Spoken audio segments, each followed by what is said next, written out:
Hey everybody, welcome back to Old Bearded Gaming. We're back on the DCSS. We're going to continue with our Minotaur fighter run and get back into the dungeon here this morning and see if we can't get down to the beginning of the Lair branch.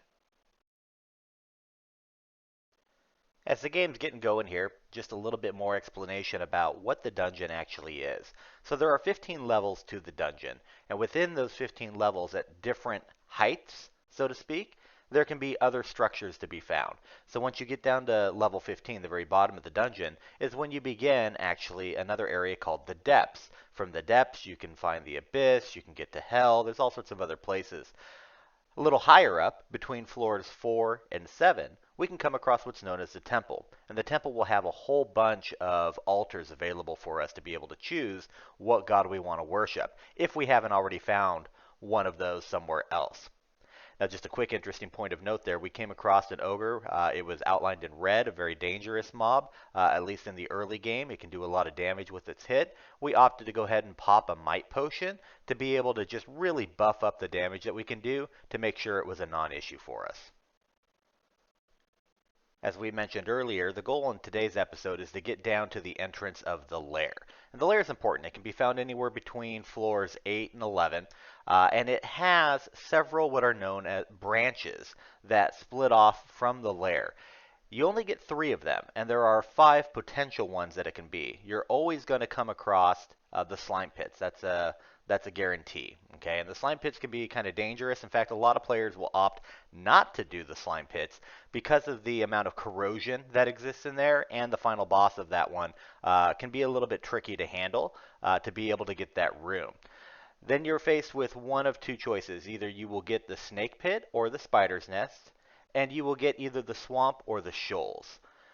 Depending on what we get, can kind of depend on which ones we go after and tackle first, but one of the important things about the lair to note is that there are some very particular mobs that we'll encounter that can pose a little bit of a challenge, and the most notable of those is going to be the Hydra.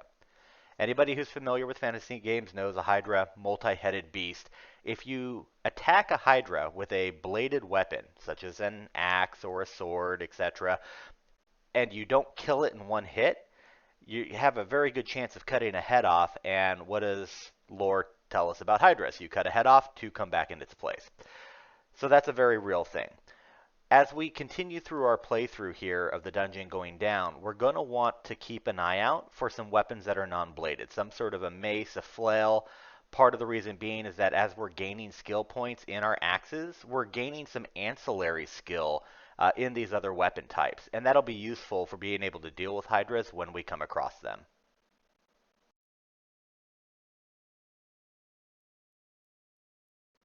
So we're getting ready to go down to level 5 here.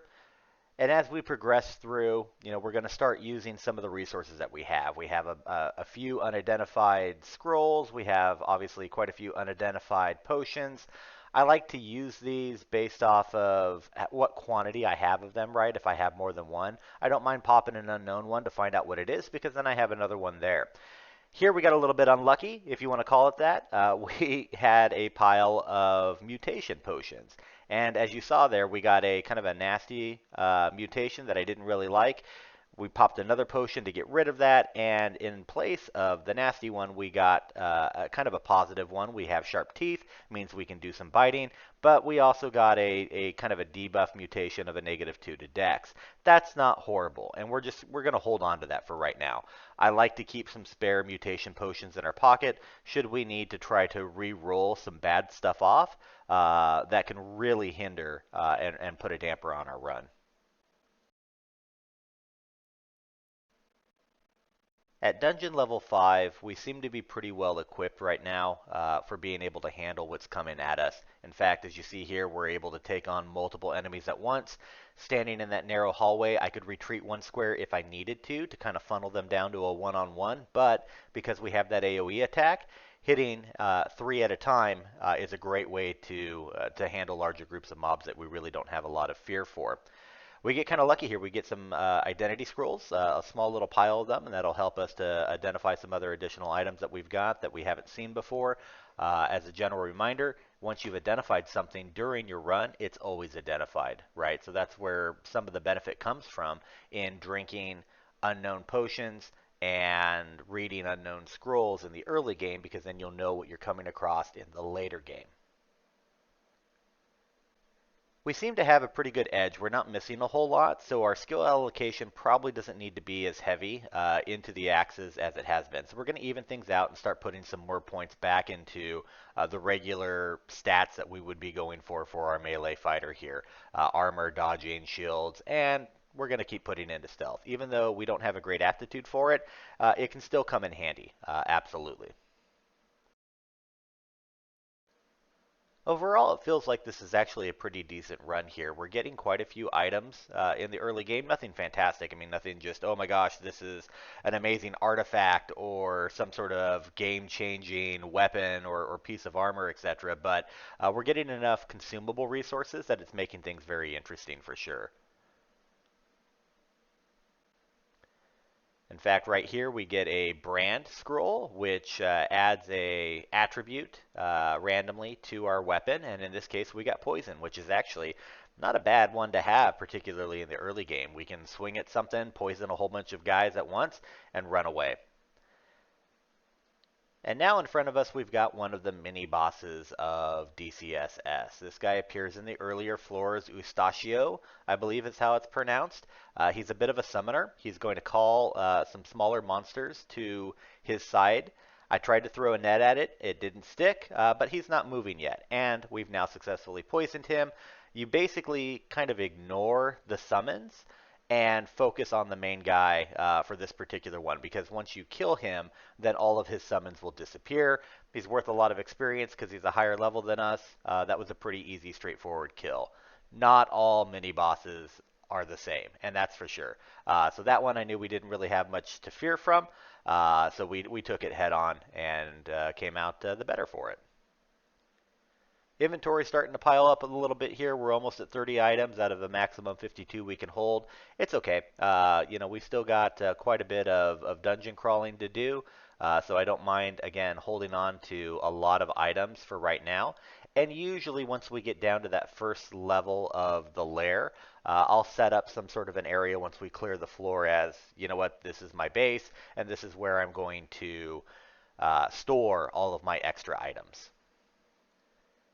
Taking a moment to look over this, I don't actually recall ever seeing this orb of light. It actually is some sort of a replacement for shields for magic casters, is what it looks like. That goes into the shield slot. Pretty cool.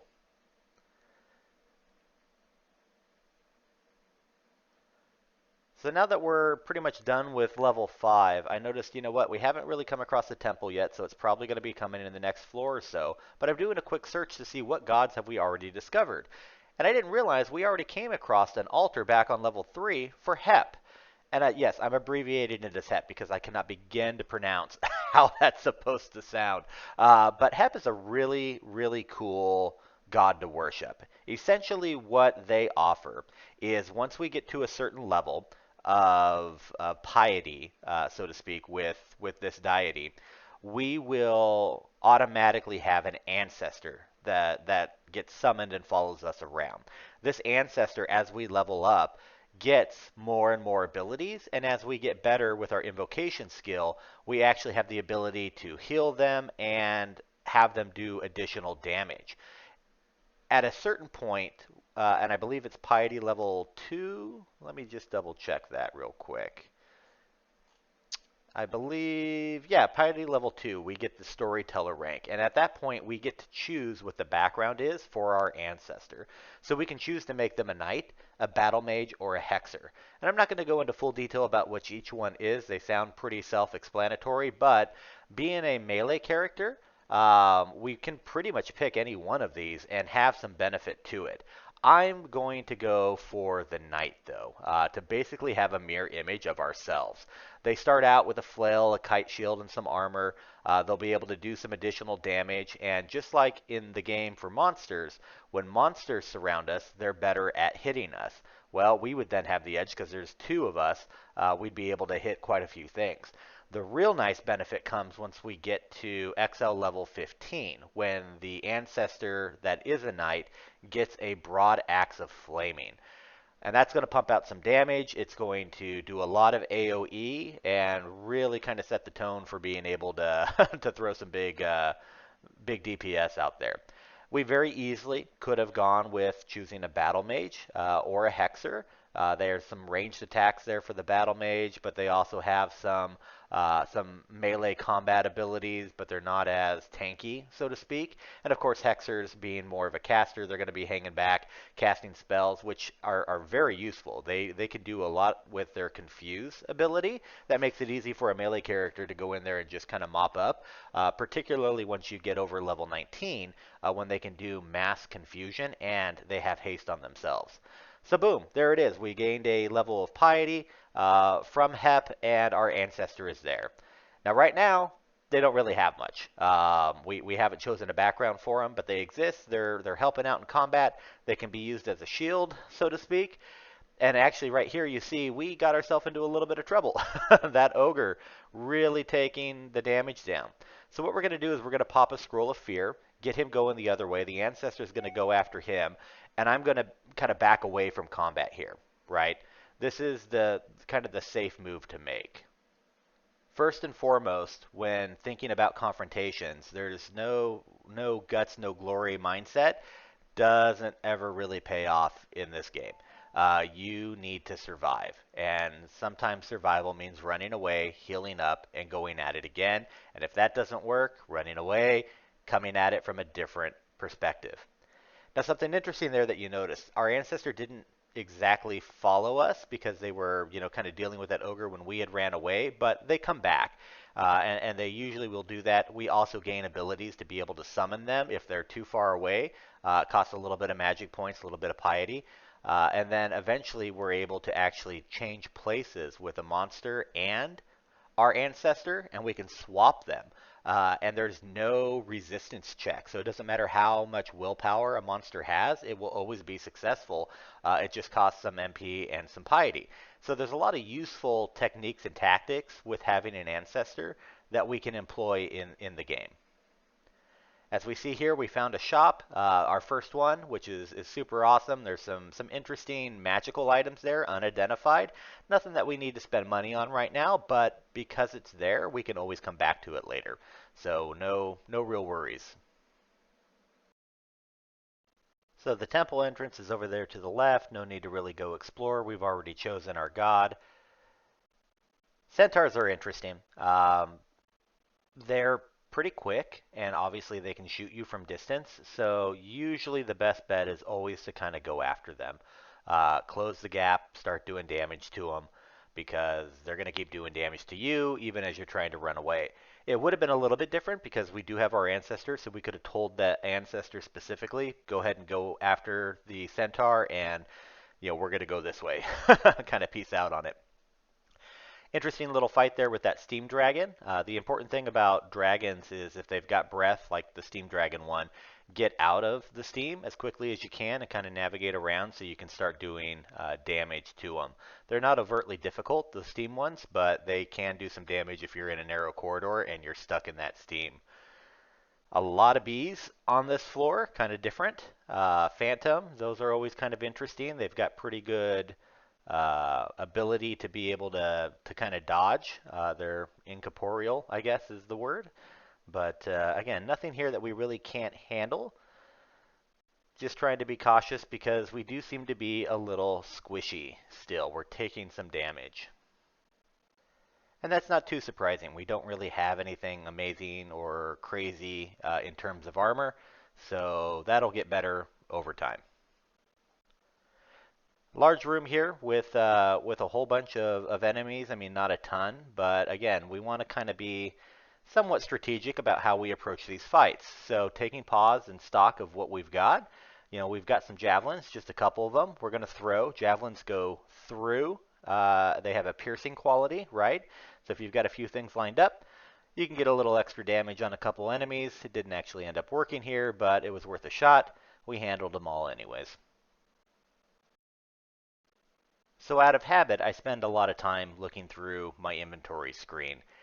I will draw attention to the very top left corner of the game window. There is now a somewhat newer feature, a graphical representation of consumables that you have identified in your inventory, right?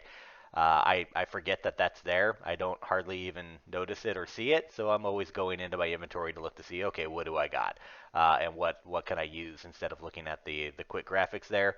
That'll be something that hopefully changes over time because I really like the addition of it. I think it adds a nice touch to the overall display. So we're pretty much done with level 7 here, getting ready to go down to level 8. And what we're going to find here is a lot of enemies. And the important thing to do when you go down and you see a screen like this, first of all, don't panic. We can always go right back up the stairs, and only those monsters that are immediately touching around us are capable of coming up those stairs with us. So we've got some time to, spend a couple turns here, trying to get some damage out, thin the herd, if you will. No pun intended there with the yaks. We throw a javelin, goes through, hits a couple of them. Now we're starting to get a little surrounded, so we go up, and it brings 3 of them with us. Those were the 3 that were touching us as we went. That's a lot more manageable. From here, we can heal, go back down, we can pop back up, bring some of them with us. But because we've got that poison and that AoE, pretty awesome to be able to get that going. But we don't want to be completely surrounded either. Always leave yourself an out. And so running away while enemies are poisoned, pretty good tactic. And there we got to another set of stairs, which only allowed for 2 of them to come up. That makes it a lot better odds for us.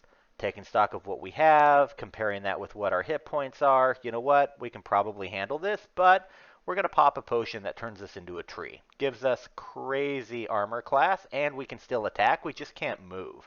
So it's a nice defensive way to be able to handle some stuff if you don't have to actually keep being on the go. Allows us to go back down to floor 7, clear out the couple guys that we brought with us, and get all the way back down to floor 8 and see what's still remaining. Our ancestral spirit's still there with us, so you know what, we're no worse the wear, and we handled everything that came at us.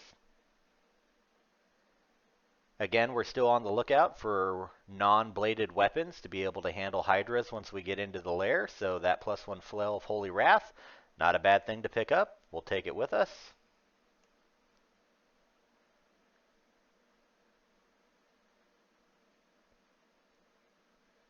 And here again, we're doing something just simply called leading, right? Taking a smaller group away from the main group to be able to improve our odds as we get into combat. Going around corners to kind of lose the trail, so to speak, of some of these folks every now and then. And retreating when necessary to heal back up. Always best to face stuff with full health whenever you have the opportunity to do so. So the pause here is to decide on what's going to be the best tactic. We know what we have if we go down, but there's other ways to go down. It doesn't hurt to go up, go to a different set of stairs that goes down to come at things from a different angle and maybe be better positioned to handle the stuff that's coming at you. Fortunately, these orcs really aren't all that difficult. They can just occasionally have some weapons that do particularly more damage than we'd like them to. But again, having that poison kind of nice because we can swing, poison, take a step back, and they're still going to tick damage, which is really kind of nice, again, for particularly if we have a herd of things where we can get one swing to poison a whole lot of stuff. Pretty effective use of our DPS. We also found a +2 flail of draining here. That's a great one to have with us, so we're going to have some choices to make as to what we actually end up using against Hydra. Not a bad position to be in. Now, one thing I do want to note, you may notice that you see some in the darker shadows, some enemies over there in the top right of the screen. Those actually aren't there. That's just the last known location of those mobs when we were going back towards those stairs to climb up. If we were to go back and re-explore those areas, they would just simply disappear. They're not real. We've already dealt with them. So now we've gained another level of piety. This is where we're going to be able to select what the background is for the ancestor that we have. And you see the little notification there in the text box. You may now remember your ancestor's life. So we hit the lowercase a, brings us to our ability screen. This is where all of our God-given abilities come from. So we have the ability to change the ancestor's identity, not overtly useful for anything other than just flavor. You can make them male or female. You can rename them. That's what that allows you to do. You see the recall ability there for 2 magic points. We can teleport our ancestor back to us, but we're going to choose Ancestor Life Knight. We've already explained that. We want another melee to complement our existing melee. This is pretty much a hack and slash type of run, so it fits the playstyle pretty well. We also have a couple residual summons that came about of reading a scroll that we had in our inventory. They don't last very long. They're going to disappear as we kind of walk around, but they're always kind of nice to have, help you out of a jam if need be. Now, a little bit of a tough decision here. I decided to go ahead and start putting some points in invocations. Generally speaking, most gods will benefit from having points in invocation, but there's really only one ability with HEP that uses invocation for anything, and it's pretty much not till a bit later in the game when we look to use an ability that will heal and multiply the damage output of our ancestor. Invocation factors into the equation for how long does that effect last. So there is some benefit to it. I don't know that we need to necessarily be spending the points right now. I decided to go ahead and kind of get the ball rolling with it a little bit, but we may turn that off in the near future here.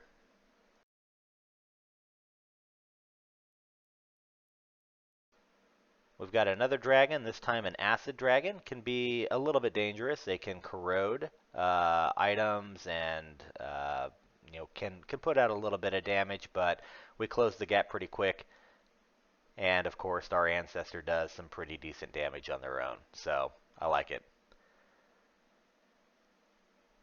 3 enemies at once, again, kind of evaluating the amount of damage that we're taking, noticing that things are poisoned, Ancestor's still swinging away at stuff while I back away. Being tactical in how we approach combat always helps. I almost had to do a bit of a double take because it kind of looked like we were in the Orc caves, but I know that that's not really possible because we didn't specifically go into the Orc caves. There just happens to be a lot of them on this floor of the dungeon for whatever reason. That and undead. We've got a lot of rights, kind of all flying about. They can be a bit dangerous because some of these flails, as you can see, they're enchanted, so they can do a little bit of damage if and when they hit. So gotta kind of be mindful of that. And so far, we haven't really come across any orcs that we couldn't deal with. The ones that kind of raise the eyebrow a little bit, and we'll see one in not too long from here, is the Orc Priests. Now, they're different from the wizards. The wizards wear the pinkish, purpley kind of robes. The priests wear these green robes, and they're carrying what looks kind of like a tombstone. It's a book, I guess. But they have the ability to smite. And smite hurts. If you get smote, I guess, is the conjugation of that. It can really hurt. And so you want to kind of clear them out as quickly as possible. They are a little squishy, so they don't take much to kill. But if they're protected behind the line of a whole bunch of other orcs, it can be a few turns before you get to them. So you gotta pay attention to what you're up against, and kind of know what your damage output is, what you can handle, and above all else, know what you can take. With 81 hit points right now at full health, we could take a smite. It's not gonna one hit kill us in all likelihood. Um, but it's going to bring our health down quite a bit. And as far as I know, they are capable of doing it multiple times in a row. So again, you've gotta be aware of it when you see it. Continue to keep making progress, identifying items that we have in our inventory. You may have noticed that we put some training into ranged weapons. We did pick up a rather large crossbow. I believe it's a crossbow of flaming, an alabist of flaming. That, let's see, where is it? Yep. Do, do, do, do, do. Oh, yeah, obelisk of flaming. We don't have any bolts to be able to shoot anything, but that doesn't mean we don't want to have the skill ready for when we do, because it's kind of handy as you're walking around, and you can switch a toggle. You can reorder items in your inventory by going to inventory, and then I believe it's the equal key. There's a context menu there in the inventory menu to be able to re-letter the order of something. So what you would do is, okay, my axe is labeled as A. I would relabel my secondary weapon as B, and then I can hit a button to just toggle back and forth between them. It does take a turn to swap sometimes, so you got to be mindful of that. But in a situation like this, if I had bolts, I would want to put that on, start shooting at this two-headed ogre from a distance, and then as it's, getting closer to me, probably one square away or so, switch back to my melee weapon, and then engage in combat. But as it is here, we kept this guy at bay by just throwing poison darts at him, having our ancestor go toe-to-toe, letting him die, which he doesn't care about it. He'll come back in a couple turns automatically, no big deal. But we softened this guy up enough, see, he's back, to be able to just take him out ourselves and be no worse for wear. And that guy was red. He absolutely could have killed us if we were to just stand face up and taken him, from the get-go. When you come across those tougher enemies, it's always in your best interest to soften them up any way that you can before you go in there headstrong. And even then, maybe you don't want to go in there headstrong. It's possible if he had some sort of an enchanted club or something like that, he could have one-shotted us potentially, but it didn't look like that he did. So. Interesting thing going on here. There's something in that center square, that statue there, that's protected around by those glass panels. So I can't immediately get to it, but it's capable of shooting fire amongst, out in those cardinal directions at range. And so the game recognizes that and puts these little red X's all over the ground there, indicating, hey, fast travel in exploration is not going to step on those squares because we recognize it would put you in harm's way to be able to take damage. So pretty cool little concept and feature, and that's what those red X's on the ground mean. So we're down here on level 10, clearing out. This is where we're going to come across that Orc Priest. We've got a couple orcs here, stragglers. Now there's more of them, so we've got a little bit of a horde coming our way, and there he is. Green guy in the background, but we're burning through these guys pretty quick. He goes off to the side. Now he's in the immediate path, and as you saw, it was kind of a one-hit kill. So a little anticlimactic, but don't let that fool you. Those guys absolutely can start ruining your day, and you need to be prepared to react to it when they do.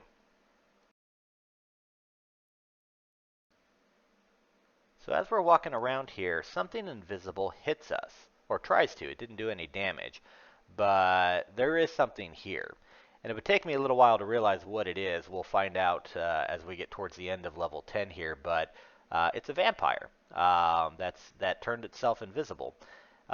You can still attack and swing at things that are invisible. You can't do it with the auto attack by hitting tab or using your remap keys, but you can move in the direction of where you believe the invisible thing to be, and it will still swing, and you can still absolutely hit it, kill it, cause it to run away, what have you.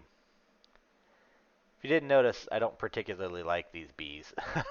they can do a lot of damage, especially in a swarm. Um, we've got now another steam dragon with another two-headed ogre. Just a lot of stuff kind of coming at us, but again, it's nothing to panic about. We just want to kind of back up, regroup, get things like I'm doing here into a narrow corridor where we can throw some things and soften stuff up, do some damage. I'm switching places here with my ancestor, moving behind it, so it's between us. It's acting like a meat shield. And from here I can throw stuff. Yes, I can hit my ancestor with javelins, with darts, etc. But he doesn't care. They're just there to help. We use the last couple turns there of its life to kind of gain a little bit more distance. Try to get some poison on these, which we do. And then now that both are poisoned, let them tick for a little bit. And now just getting down to the dirty work with the melee. Pretty successful with it. Not really that big of a problem. Go back, pick up all of our litter, and look to finish exploring level 10.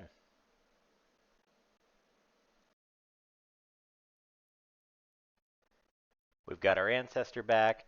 There really isn't anything else too complicated here on this level. We will come back across the vampire here in just a moment.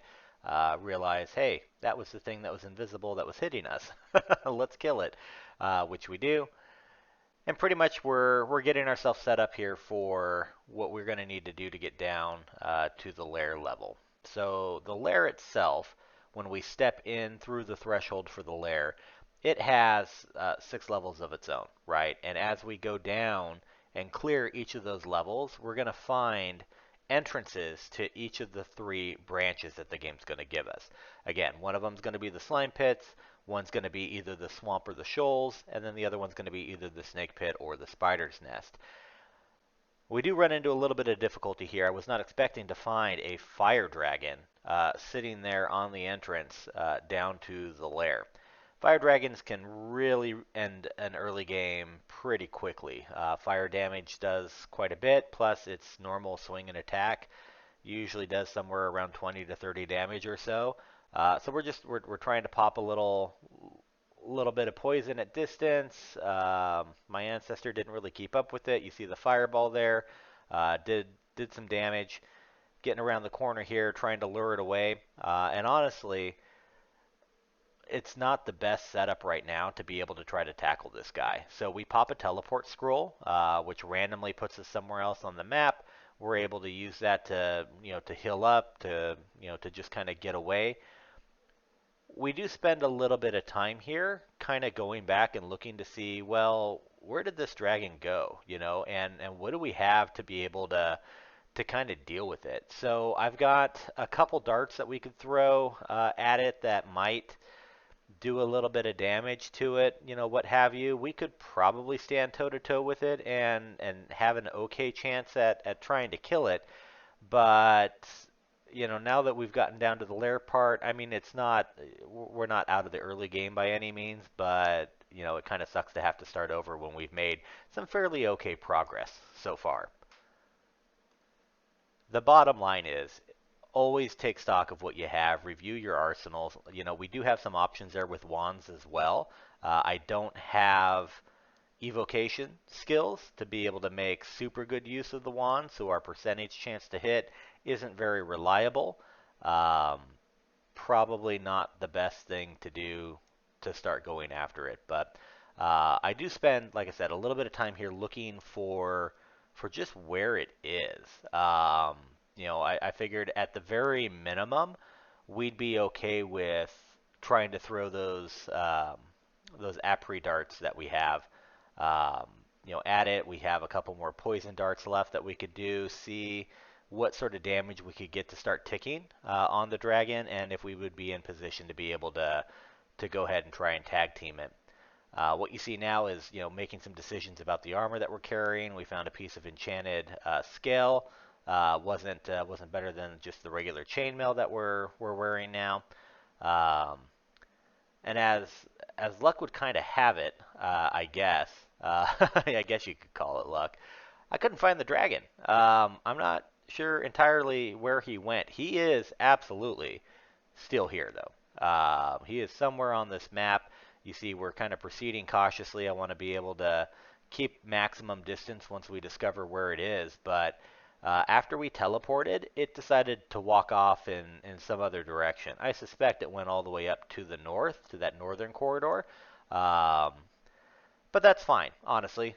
You know what? We're not in a bad spot. We can always come back, and this is the beauty part of the game. And I think where a lot of newer players maybe kind of struggle with the concept of it. Like if you come across something that you just can't handle, leave it. Go around it. You don't have to clear 100% every floor before you go down to the next level.